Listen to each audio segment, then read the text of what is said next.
കടയിൽ കിട്ടുന്ന അതേപോലത്തെ ചിക്കൻ പപ്സ് ഉണ്ടാക്കിയാലോ? ആദ്യം കുറച്ച് മൈദമാവെടുത്ത് അതിലേക്ക് ഉപ്പും ഓയിലും വെള്ളവും ചേർത്ത് ചപ്പാത്തി കുഴയ്ക്കും പോലെ കുഴയ്ക്കുക. എന്നിട്ട് ഒരു കവറിൽ പൊതിഞ്ഞ് 25 മിനിറ്റ് ഫ്രീസറിൽ വെക്കുക. ആ ഗ്യാപ്പിൽ മസാല ഉണ്ടാക്കാം. വെളിച്ചെണ്ണയിലേക്ക് ഉള്ളി, വെളുത്തുള്ളി, പച്ചമുളക്, ഉപ്പും ഇട്ട് വാട്ടുക.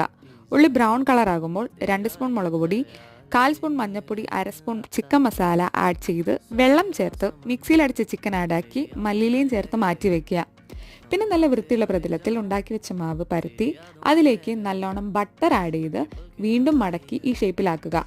ഓരോ വട്ടം മടക്കുമ്പോഴും ബട്ടർ ആഡ് ചെയ്യണം. എന്നിട്ട് വീണ്ടും ഫ്രീസറിൽ 15 മിനിറ്റ്. ഈ പ്രക്രിയ 2 വട്ടം ആവർത്തിക്കണം. എന്നിട്ട് ഷീറ്റ് എടുത്ത് സൈഡ് മുറിച്ച് 4ആയി കീറി ഫില്ലിങ്സ് ആഡ് ചെയ്ത് 4 മൂലയും ഒന്നിച്ച് ബന്ധിപ്പിക്കുക. അതിലേക്ക് മുട്ട ബീറ്റ് ചെയ്ത് സ്പ്രെഡ് ചെയ്ത് കൊടുക്കുക. എയർ ഫ്രയറിൽ 185 ഡിഗ്രി 25 മിനിറ്റ് വെച്ചാൽ ക്രിസ്പി പപ്സ് റെഡി.